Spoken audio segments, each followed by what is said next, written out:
네, 안녕하십니까. 자, 여러분의 한능검 특급 가이드, 인기 가이드 홍인기입니다. 자, 벌써 9강이 됐습니다. 자, 9강은 근대사회의 전개 부분이 되겠습니다. 자, 지난 시간에 우리가 근대하면 강화도 조약 개항 이후부터라고 말씀드렸죠, 제가. 자, 이 강화도 조약 이후에 개화 정책이 추진되는 과정에서 수많은 사건들이 일어났는데요. 이번 9강에서는 바로 그 수많은 사건들, 이모군란, 갑신정변, 그리고 동학농민운동, 갑오개혁, 을미개혁, 그리고 국권피탈 과정까지 이르는 수많은 사건들에 대해서 집중적으로 공부해 보도록 하겠습니다. 자, 이 부분에서는요. 이모군란 갑신정변 쪽에서 한 문제 정도가 출제가 되고요. 동학농민운동, 갑오개혁, 을미개혁 이 부분에서 또 한 문제 정도가 출제되고 있습니다. 그리고 대한제국과 독립협회 쪽에서 한 문제, 국권피탈 과정에서 한 문제가 대략 출제되고 있습니다. 그래서 전체적으로는 세 문제 혹은 네 문제 정도가 출제되는 부분이라고 볼 수 있겠습니다.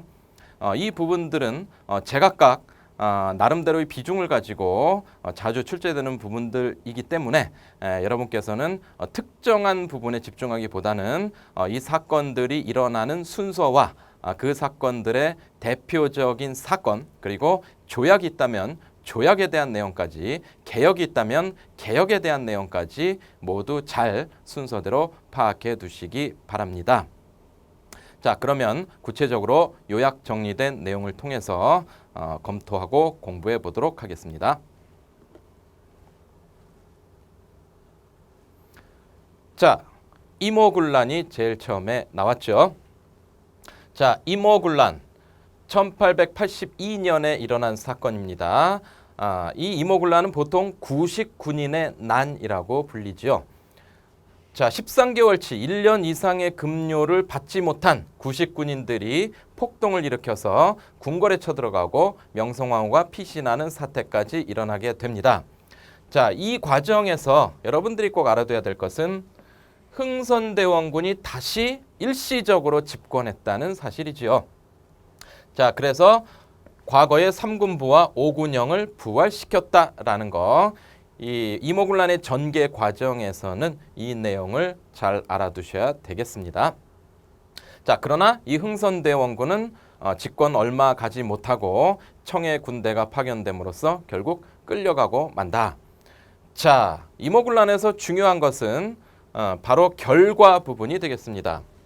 자, 다음에 나오는 갑신정변도 이 결과가 굉장히 중요한데요. 중요하다는 얘기는 시험에 많이 출제된다라는 얘기가 됩니다. 자, 이모군란의 결과로서 꼭 알아야 되는 것들 바로 조청상민수령무역장정의 체결입니다. 청나라 상인의 특권을 인정해줬다. 즉 내륙의 상행위를 청나라 상인에게만 허용해 주었다라는 거고, 그 다음에 내정간섭, 청의 내정간섭이 심화됐다라는 거.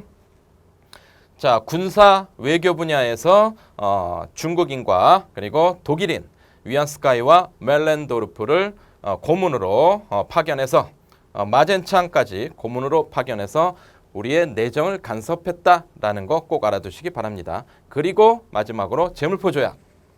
자, 일본과는 제물포 조약을 체결해서 일본에 배상금을 지불하고 일본군의 공사관 주둔을 허용했다라는 거죠. 구식군인들이 일본 공사관을 습격했기 때문에 여기에 대한 배상금을 물게 됩니다. 그리고 이를 명분으로 해서 일본군이 공사관 주둔을 하게 되지요. 바로 이것을 허용하게 된 게 이모군란입니다. 그래서 이모군란으로 인해서 청나라 군대와 일본 군대가 모두 우리나라에 들어와서 주둔하게 되지요. 자, 이 결과 부분을 특히 중점적으로 알아두시기 바랍니다. 자, 다음은 1884년에 갑신정변이 되겠습니다. 자, 갑신정변은 흔히 위로부터의 근대화, 급진개화파의 근대화 운동이다라고 해서 상당히 높은 평가를 받고 있습니다만 실패로 끝났죠. 자, 이 갑신정변은 1884년에 일어난 사건인데요. 연도를 외워두면 여러 가지로 편리합니다.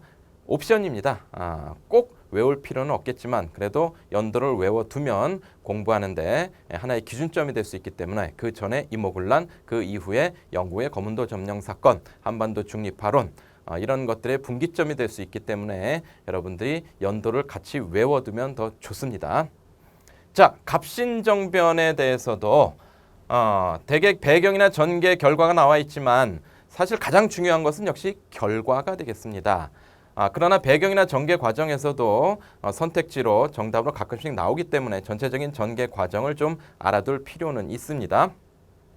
자, 갑신정변의 배경으로서 자주 나오는 게 바로 요 밑에 줄의 내용이죠. 자, 청나라 군대가 프랑스와 전쟁을 벌였기 때문에 일부분이 철수를 했습니다. 일부 군대가 철수를 했어요. 자, 그래서 숫자가 줄어들었다는 거죠. 그리고 급진계화파가 일본 공사와 협의를 해서 일본 군대의 지원을 약속받았습니다. 자, 이것이 배경이 돼서 우정총국 개설 축하연에서 정변을 일으키는데요. 자, 갑신정변이 어디서 처음 시작되느냐? 우정총국 개설 축하 파티에서 시작됩니다. 이렇게 해서 14개조 개혁정강을 발표하게 되는데요. 14개조 개혁정강에서 가장 중요한 것은 인민평등권이에요.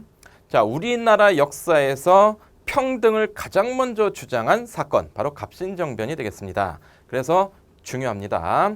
바로 이 갑신정변이 근대화를 지향하는 최초의 운동이다 라고 평가할 때 바로 이 인민평등권을 주장했다는 점이 근거가 되고 있어요. 자, 그러나 결국은 실패했죠. 그래서 김옥균 등 급진계화파들이 망명을 하거나 죽음을 당하게 됩니다. 자, 다시 말씀드리지만 갑신정변은 결과가 중요합니다. 결과에서 가장 출제가 많이 되고 있어요. 자, 청해 내정 간섭이 강화되는 건 당연한 얘기겠고, 자, 갑신정변의 결과로 체결된 조약 한성조약, 일본과 체결한 조약입니다.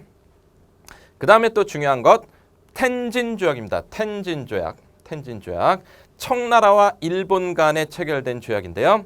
자, 조선의 군대를 파병할 때 서로 간에 알려줄 것을, 상호 통보할 것을 약속한 조약이 되겠습니다. 이것 때문에 청나라, 일본 양국 군대가 철수하게 되지요. 그리고 이것 때문에 이후에 청일전쟁이 일어나는 하나의 원인이 되기도 합니다.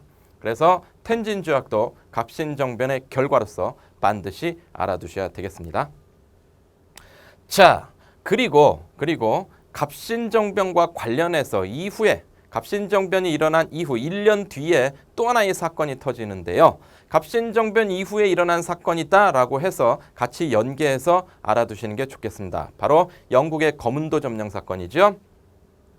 자, 영국이 러시아인 남하를 견제하기 위해서 우리나라 남해안에 있는 거문도라는 섬을 일시적으로 점령하게 됩니다. 3년 동안 점령한 상태가 유지가 되는데요. 우리나라 근현대사에서 영국이 직접 등장하는 유일한 사례가 됩니다. 그래서 영국의 거문도 점령 사건 알아두셔야 되고요. 바로 이러한 열강의 경쟁이 심화되는 상황에서 우리의 주권이 위협받고 있다라고 판단한 몇몇 사람들이 한반도 중립화론, 우리는 중립국가로 가야 된다라는 주장을 하게 되는데요. 바로 한반도 중립화론의 대두입니다. 이 한반도 중립화론은 영국의 거문도 점령 사건이 원인이 돼서 등장한 대표적인 논리다라는 거 꼭 알아두셔야 되고요. 자, 육일준 그리고 독일 부영사인 부들러가 한반도 중립화론을 주장했다라는 거 알아두셔야 되겠습니다. 이 근대 시대에서 일어난 사건들은 서로 연관관계를 가지고 쭉쭉쭉쭉 순서를 좀 알아두셔야 되는데요. 특히 갑신정변, 영국의 거문도 점령 사건, 그리고 한반도 중립화론, 요것들은 서로 연관관계가 있고 선후관계가 있다라는 것을 정확하게 알고 학습을 하셔야 됩니다. 아시겠죠? 다음. 자, 이번엔 동학농민운동이 되겠습니다. 자, 1894년부터 1895년까지 불과 2년 사이에 수많은 사건들이 동시다발적으로 터집니다. 그 중에서 가장 먼저 일어난 사건이 동학농민운동이 되겠습니다. 자, 간략하게만 이 2년 사이에 무슨 일이 벌어졌는지 간략하게만 순서를 말씀을 드리고 보도록 하겠습니다. 자, 1894년에 가장 먼저 일어난 사건, 동학농민운동이에요. 이 동학농민운동이 전개되는 과정에서 자, 당시에 청일전쟁이 일어나게 됩니다. 자, 청일전쟁 때문에 동학농민운동이 일시적으로 중단되기도 하지요. 자, 그러나 청일전쟁의 와중에 일본이 우리나라의 내정에 개입하게 되면서 갑오개혁이 진행됩니다. 자, 동학농민운동, 청일전쟁, 갑오개혁은 순서는 이렇게 되지만 동시에 진행되고 있어요. 동시에 진행되는, 실시간으로 진행되는 그런 사건들입니다. 자, 그러다가 청일전쟁이 끝나고 일본의 승리로 끝난 다음에 동학농민운동도 진압이 되지요. 그리고 이 청일전쟁의 결과로서 삼국간섭이 1895년에 삼국간섭이라는 사건이 있게 됩니다. 일본이 청일전쟁에서 승리하면서 랴오뚱반도를 차지하게 되니까 여기에 이권과 이해관계를 갖고 있었던 러시아가 나타나서 러시아를 중심으로 한 독일, 프랑스 3국이 일본을 압박해서 랴오뚱반도를 청나라에 돌려주도록 요구합니다. 자, 그래서 이 삼국간섭에 못 이긴 일본이 결국은 당시에 랴오뚱반도를 청나라에 돌려주게 되는데요. 여기에서 일본보다 러시아 세력이 더 강하다고 판단한 조정에서 자, 친러파 세력이 등장하게 됩니다. 러시아를 끌어들여서 견제해야 된다, 일본을 견제해야 된다라고 주장하는 친러파 세력이 등장하게 되는데요. 이것 때문에 위기의식을 느낀 일본이 우리나라의 왕비 명성황후를 시해하게 되죠. 바로 을미사변입니다. 자, 을미사변 직후에 다시 친일 내각이 조직되면서 을미개혁이 진행이 되지요.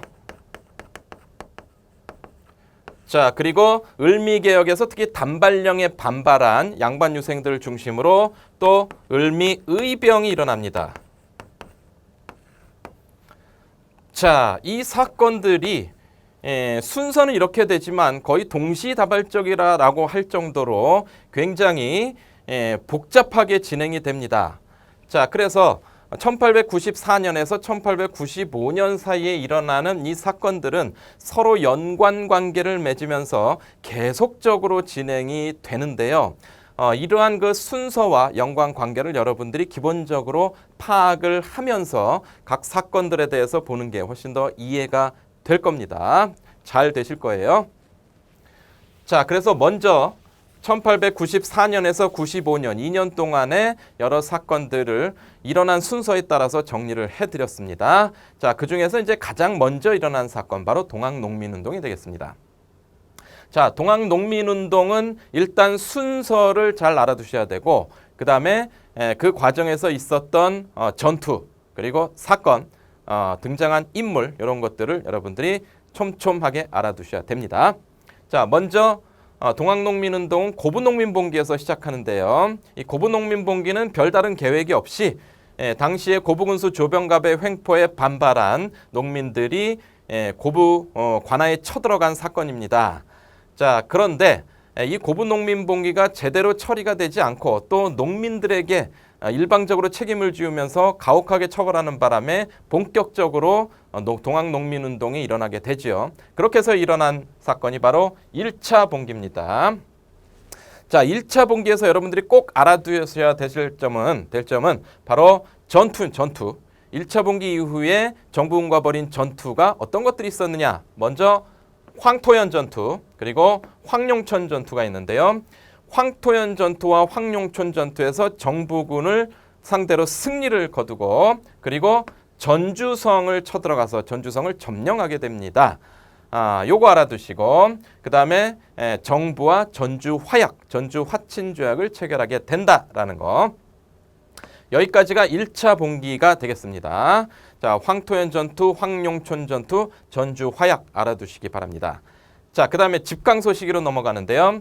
1차 봉기와 2차 봉기 사이에 농민군이 전라도 각 지역에 집강소를 설치하고 이를 중심으로 자치를 하게 되는데요. 그 내용을 좀 알아두십시오. 자, 집강소를 설치하고 자치를 하면서 패정개혁안, 농민군이 정부에 제시했던 패정개혁안을 실천에 옮기게 됩니다. 이 패정개혁안의 내용 중에서 가장 중요한 것은 노비문서의 소각과 토지제도의 개혁이에요. 노비문서를 불태워버려라. 그리고 토지제도를 개혁해서 농민들에게 땅을 줘라 라는 주장이죠.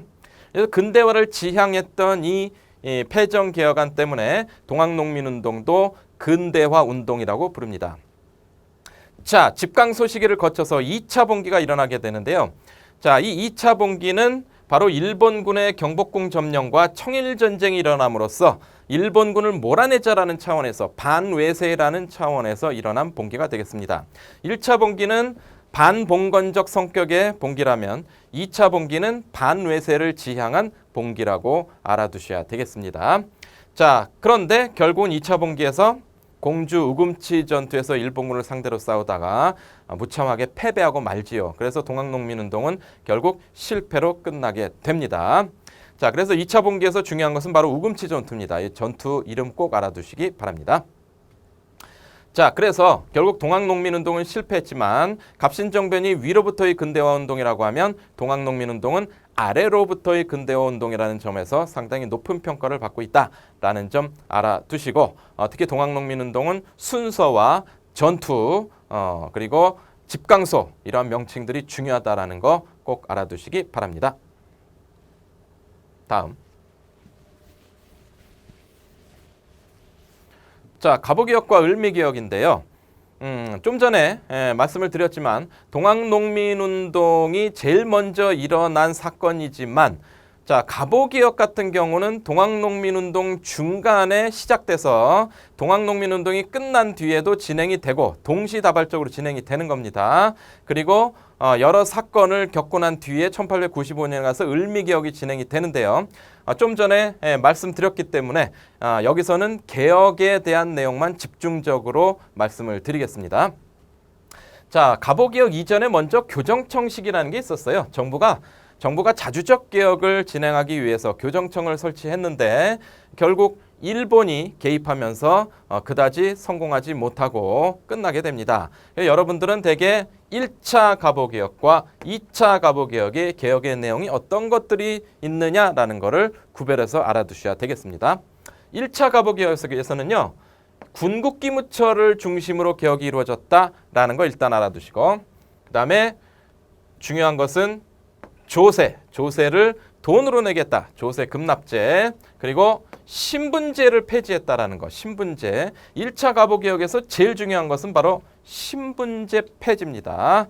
우리나라 역사에서 제도적으로 법적으로 신분제, 차별적 신분제가 폐지된 것은 언제냐라고 한다면 갑오개혁입니다. 라고 자동적으로 대답할 수 있을 정도로 갑오개혁에서 신분제 폐지됐다는 거 꼭 알아두시기 바랍니다.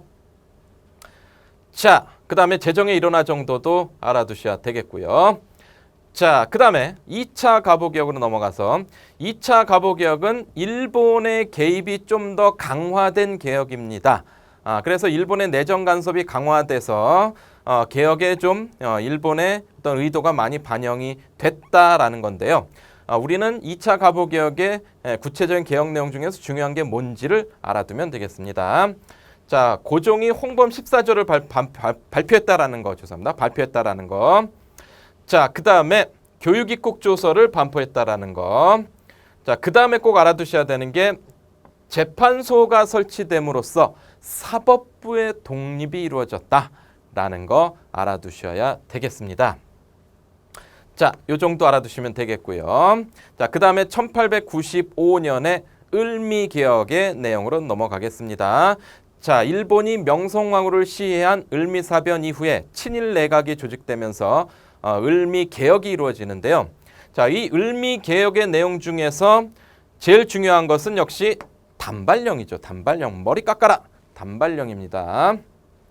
자, 그 다음에 또 알아두셔야 되는 거 양력을 처음으로 사용하기 시작했다. 그래서 1895년 1월 1일부터 양력으로 연도를 계산하게 됩니다.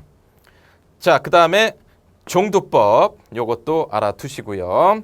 우체사를 설치했다라는 거 가끔 문제가 조금 어렵게 까다롭게 나온다라고 하면은 이 우체사의 내용이 나오기도 합니다. 요 정도를 알아두시면 되겠습니다. 자, 알 수 있겠죠?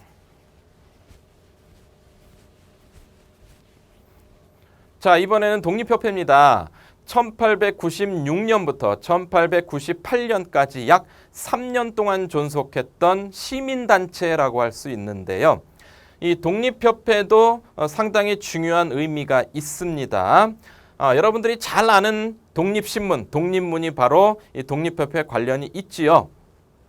자, 창립부터 보면 서재필이 귀국해서 독립신문을 먼저 창간합니다. 그 다음에 독립협회를 만들고 독립문을 건립하게 되지요. 독립 다 들어갔지요. 자, 이 독립신문 같은 경우는 나중에 일제강점기 때 대한민국 임시정부가 만들어지고 임시정부의 기관지로 독립신문이 발간이 되는데요. 이게 명칭이 똑같기 때문에 헷갈릴 수 있습니다. 자, 헷갈리지 마시고 독립협회의 독립신문이 있고 대한민국 임시정부의 독립신문이 있습니다. 자, 그 다음에 독립문 건립했다라는 거 알아두시고 그 다음에 독립협회의 활동을 크게 셋으로 나누면 이렇게 자주국권, 자유민권, 자강개혁운동 이렇게 셋으로 분류할 수 있는데요. 굉장히 많은 여러 가지 내용들이 있는데 이 내용들을 기본적으로 용어 중심으로 좀 알아두셔야 되겠습니다. 일단 만민공동회. 자, 만민공동회 많이 들어보셨죠? 만민공동회. 일종의 최초의 시민집회, 대중집회라고 할 수 있는 그러한 모임이 되겠습니다. 만민공동회. 그리고 자유민권운동에서 신체의 자유, 언론 출판 집회 결사의 자유를 요구했다라는 거 알아두시고요. 그다음에 자강개혁운동에서 관민공동회가 있습니다. 관민공동회는 정부의 관료와 시민들이 직접 한자리에 모여서 서로 토의하고 협의했던 장소가 되겠죠. 모임이 되겠죠. 자, 그 다음에 제일 중요한 것은 의회 설립운동이에요. 시험 출제와 관련해서 제일 중요하기도 하고 역사적 의미가 굉장히 큰 것이기도 합니다. 자, 바로 시민이, 국민이 이제는 통치의 대상만이 아니고 직접 통치에 참여할 수 있는 주체적인 존재다라는 입장에서 국민의 정치 참여를 주장했던 게 바로 의회 설립운동입니다. 의회를 만들어서 국민의 대표 혹은 시민의 대표를 이 의회에 참여시켜서 실제 통치에 개입하고 간섭하도록 했다라는 거죠. 물론 의회 설립운동이 성공하지는 못했습니다만 이 의회 설립운동을 추진했다라는 것만으로도 상당히 의미가 있는 부분입니다. 그래서 의회 설립을 추진했다라는 거 자주 나오는 내용이니까 꼭 기억해 두시기 바랍니다. 자, 그러나 결국은 황국협회, 보부상단체인 황국협회의 습격, 그리고 당시 정부 고종의 해산명령에 의해서 해산됐다라는 거 같이 알아두시기 바랍니다. 자, 독립협회가 1896년에 조직이 되는데요. 이 대한제국이 1897년에 등장합니다. 자, 독립협회는 시민의 정치 참여를 통해서 의회, 근대적 의회 정치를 추구한 데 비해서 대한제국은 황제의 권한이 최고로 강화된 왕권 강화의 정치 체제가 되겠습니다. 따라서 독립협회와 대한제국의 지향점이 완전히 다르죠. 그런데 동시대에 존재했기 때문에 결국은 대한제국은 왕권 강화를 위해서도 시민의 정치 참여를 주장하는 대한제국을 인정할 수 없었던 겁니다. 그래서 대한제국이 결국 독립협회가 결국 해산당하게 되는 거죠. 자, 시험에서는 이 독립협회와 대한제국이 서로 왔다 갔다 하면서 번갈아 출제되는 경향이 있습니다. 한 2회에서 3회 한 번 정도 출제가 되는데 독립협회가 한 번 나왔다 그러면 그 다음은 대한제국이 나오고 그 다음은 독립협회가 나오고 왔다 갔다 해요. 자, 그래서 참고하시기 바랍니다. 그 내용은. 자, 대한제국을 보겠습니다. 대한제국은 좀 간단한데요. 자, 일단 환구단에서 황제 즉위식을 거행했다라는 거 알아두시고요. 그 다음에 광무개혁의 내용을 꼭 알아두셔야 됩니다. 대한제국이 시험에 나오면 광무개혁의 내용이 주로 나오죠. 자, 광무개혁에서 중요한 것은 바로 양전사업과 지계의 발급입니다. 지계는 근대적 토지 소유권 증서인데요. 이게 대한제국이 만들어서 이 토지 소유자들에게 발급해준 문서입니다. 지계가 나오면 대한제국입니다. 자, 그 다음에 상공업을 진행했다. 자, 공장과 기술자들을 위한 기술교육 학교 이런 것들에 관심을 두고 굉장히 많이 만들었어요. 공장도 많이 만들고 학교도 많이 세우고 이때가 바로 광무개혁 때입니다. 그 다음에 또 하나 원수부, 황제 직속의 군대로서 원수부를 설치했다라는 것도 알아두시기 바랍니다. 자, 이 정도를 알아두면 대한제국에 대해서는 크게 문제가 없을 겁니다. 자, 그 다음에 참 안타까운 일이지만 자, 우리가 일본의 식민지가 되는 과정이에요. 우리가 일본의 식민지가 어떻게 됐느냐 그 과정을 보면서 공부를 하면서 다시는 이런 일을 우리가 불행한 일을 겪지 않도록 다짐을 해야 되겠죠. 자, 국권 피탈 과정인데요. 자, 여기서는 자, 어떤 조약을 통해서 무엇을 빼앗겼느냐에 집중하면 됩니다. 집중하시면 돼요. 어떤 조약에 어떤 권리를 우리가 주권의 일부인 어떤 권리를 빼앗겼느냐라는 거. 자, 먼저 한일의정서. 한일의정서는 군사기지를 일본이 마음대로 사용할 수 있도록 해서 군사기지 사용권을 뺏겼습니다. 알아두시고 그 다음에 제1차 한일협약. 제1차 한일협약이 비교적 자주 등장합니다. 알아두세요. 자, 요거는 일본인 재정고문 메가타와 그리고 미국인 외교고문 스티븐스가 파견돼서 내정을 간섭했던 조약이 되겠습니다.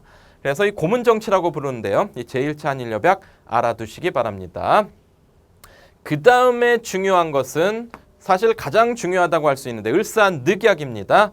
과거에는 을사조약이라고 했는데요. 강제로 체결됐다라는 의미에서 을사늑약이라고 많이 부르고 있습니다. 자, 을사늑약 연도까지 알아두실 필요가 있어요. 1905년. 자, 이 을사늑약을 기점으로 계기로 해서 우리의 민족운동이 많이 달라집니다. 더 활성화되지요. 꼭 알아두세요. 을사늑약. 자, 여기서 빼앗긴 게 외교권이에요. 외교권을 뺏겼어요. 그리고 통감부를 설치하게 되고 초대 통감으로 이토 히로부미가 오게 되죠. 이 내정 간섭 기구입니다. 통감부는. 자, 을사늑약에서 외교권 빼앗겼다는 거 꼭 알아두시기 바랍니다. 그 다음에 이제 또 자주 등장하는 게 을사늑약이 계기가 돼서 당시에 황제였던 고종이 이 을사늑약의 부당성을 세계에 알리기 위해서 비밀리에 헤이그에 특사를 파견하게 되죠. 헤이그 특사 사건. 자, 이준, 이상설, 이휘종 세 사람이 헤이그 만국 평화회의에서 을사늑약의 부당성을 주장했다라는 것. 그러나 이 사건이 알려지면서 고종이 강제로 퇴위당했다라는 것까지 알아두시기 바랍니다. 이 헤이그 특사 사건은요, 을사늑약과 꼭 관련을 갖고 여러분들이 학습을 해두셔야 됩니다. 항상 연계해서 같이 출제가 됩니다. 그 다음에 한일신협약 알아두십시오. 1907년인데요. 자, 일본인을 각부 차관으로 임명함으로써 우리나라의 행정권을 빼앗겼다라는 거예요. 자, 그래서 대략 여러분들이 이 국권 피탈 과정에 꼭 알아두셔야 되는 거 한일의정서, 제1차 한일협약, 을사늑약, 헤이그 특사사건, 한일신협약까지 요 내용들을 순서대로 알아두시기 바랍니다. 순서도 꼭 아셔야 돼요. 자, 이제 문제풀이인데요. 자, 이모군란과 갑신정변에서 한 문제 정도 출제된다라고 했지요. 자, 이 문제를 봅시다. 다음 자료에 나타난 사건에 대한 설명으로 옳은 것은 이날 밤 우정국에서 낙성연을 열었는데 자, 우정국이 나왔지요. 연회가 끝나갈 무렵 담장 밖에 불길이 나는 것이 보였다. 이때 민영익도 우영사로서 연회에 참가했다. 불을 끄기 위해 먼저 무하고 나갔다. 밖에 흉도 여러 명이 휘두른 칼을 맞받아치다가 민영이 칼에 맞아 당상위로 돌아 쓰러졌다. 등등등. 자, 고종실록에 나온 내용입니다. 자, 우정국에서 파티를 열었는데 불이야라는 난리가 나면서 이 사건이 일어났다라는 거죠. 바로 우정국 개설 축하 파티에서 일어난 사건 갑신정변이 되겠지요. 자, 갑신정변에 대한 설명을 오는 것이 뭐냐라는 문제가 되겠습니다. 자, 1번 보십시오. 최익현 민종식 등이 주도하였다. 최익현 민종식은 뒤에서 나오겠지만 을사의병을 일으킨 양반유생의병장이 되겠습니다. 아니고요. 2번 한성조약이 체결되는 계기가 되었다. 자, 갑신정변의 결과로서 두 건의 조약이 체결되는데 하나가 한성조약, 하나가 텐진조약이라고 배웠죠. 한성조약 맞습니다. 일본의 배상금을 물었던 조약이죠. 자, 그 다음에 3번 보국안민 제폭구민을 기치로 내건 것은 동학농민운동이 되겠습니다. 보국안민, 제폭구민, 척외양창의 이런 구호들이 등장합니다. 자, 4번 99인에 대한 차별대우가 발단이 됐다. 99인에 대한 차별대우로서 일어난 사건 이모군란이 되겠죠. 5번 사건의 수습을 위해 박 교수가 안핵사로 파견되었다. 이거는 앞에서 배웠던 임술농민봉기, 진주농민봉기로 시작된 전국적인 농민봉기 때문에 이 사건의 진상조사를 위해서 박 교수가 안핵사로 파견이 됐습니다. 따라서 이것도 아니고요. 정답은 2번이 되겠습니다. 이모군란과 갑신정변은 결과를 잘 알아두라고 다시 한번 강조합니다. 자, 최근에 43회 출제 문제인데요. 가시기에 있었던 사실로 옳은 것은 자, 동학농민운동의 전개 과정이 그림으로 그려져 있습니다. 자, 동학농민운동은 순서가 중요하다라고 말씀을 드렸죠. 자, 백삼봉기 1차 봉기가 시작됐습니다. 황룡천 전투에서 승리했어요. 그러면 그 다음에 자, 전주성을 함락하고 정부와 전주 화약을 체결한다라는 내용이 나오게 되지요. 그리고 이제 2차 봉기로 넘어갑니다. 남북접 논산에 집결해서 우금치로 밀고 올라가다가 우금치 전투에서 패배했다라는 거. 따라서 1차 봉기와 2차 봉기 사이에 있는 가의 내용이 뭐냐라는 걸 묻는 문제죠. 좀 전에 말씀드렸듯이 자, 전주성을 점령하고 정부와 전주 화약을 체결했다라는 내용이 들어가야 되겠습니다. 자, 바로 1번에 나와 있네요. 정부와 농민군 사이에 전주 화약이 체결되었다라는 거, 덧붙여서 집강소가 설치됐다라는 것도 맞는 내용이 되겠습니다. 자, 2번 교조신원을 요구하는 삼리의 집회가 개최되었다. 교조신원 운동은 이 백삼봉기 이전에 있었던 일입니다. 자, 3번 농민군이 황토현 전투에서 광군에게 승리했다. 황토현 전투는 황룡천 전투보다 조금 앞서서 있었던 농민군이 처음으로 승리했던 전투가 되겠어요. 자, 4번 사퇴수술을 위해 이용태가 안핵사로 파견되었다. 이용태가 안핵사로 파견된 것은 고부농민봉기 직후죠. 바로 백삼봉기 이전의 일이 되겠습니다. 자, 그 다음 5번 전봉준이 농민들을 이끌고 고부 관할을 습격하였다.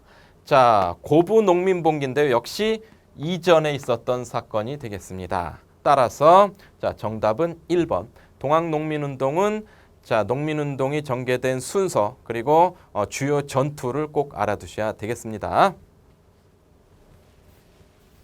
다음 문제. 자, 가단체에 대한 설명으로 옳은 것은 이라는 문제입니다. 자, 역사 다큐멘터리 기획안에 가라고 나왔습니다. 자, 근대적 자주독립 국가를 꿈꾸다라고 하면서 자, 기획 의도가 나와 있고 회차별 방송 내용이 나와 있는데요. 방송 내용을 잘 보시면 만민공동회가 나오죠. 그리고 관민공동회가 나옵니다. 그리고 한국협회의 습격과 단체의 해산이 나오는데요. 자, 만민공동회, 관민공동회 바로 독립협회죠. 독립협회는 용어들을 잘 알아두라고 했습니다. 만민공동회, 관민공동회, 또 헌의 6조. 자, 이러한 용어들 알아두셔야 되겠습니다. 자, 독립협회에 대한 설명으로 옳은 것이 뭐냐를 묻는 문제죠. 자, 1번 고종의 강제퇴위 반대운동을 주도하였다. 고종의 강제퇴위는 1907년 헤이그 특사 사건이 빌미가 돼서 일어나지요. 이를 적극적으로 반대한 대표적인 단체는 뒤에 가서 나오지만 애국계몽운동 단체인 대한자강회가 되겠습니다. 그래서 아니고요. 2번 일제히 황무지 개강권 요구를 저지시켰다. 이것도 애국계몽운동 단체에 속하는 보안회라는 단체가 있는데요. 일제히 황무지 개강권 요구를 저지시키는 데 성공한 단체입니다. 따라서 아니고요. 3번 중추원 개편을 통한 의회 설립을 추진하였다. 바로 이게 정답이죠. 독립협회는 의회 설립 운동을 벌였다라는 거 꼭 알아두라고 강조했습니다. 자, 4번 태극서관을 설립하여 계몽서적을 보급하였다. 자, 태극서관은 역시 뒤에서 나오는데요. 애국계몽운동단체인 신민회에서 했던 활동 중에 하나입니다. 자, 5번 한일관계 사료집을 편찬하고 독립신문을 발행하였다. 자, 독립신문이 나오죠. 자, 앞에서 강조드렸지만 독립협회의 독립신문이 있고 대한민국 임시정부의 독립신문이 있다라고 말씀드렸습니다. 이 경우에는 한일관계 사료집이 나왔기 때문에 자, 독립협회의 독립신문이 아니고 1920년대 대한민국 임시정부에서 발행한 독립신문이 되겠습니다. 한일관계 사료집을 바로 대한민국 임시정부에서 만든 거죠. 그래서 이게 아니죠. 따라서 정답은 3번이 되겠습니다.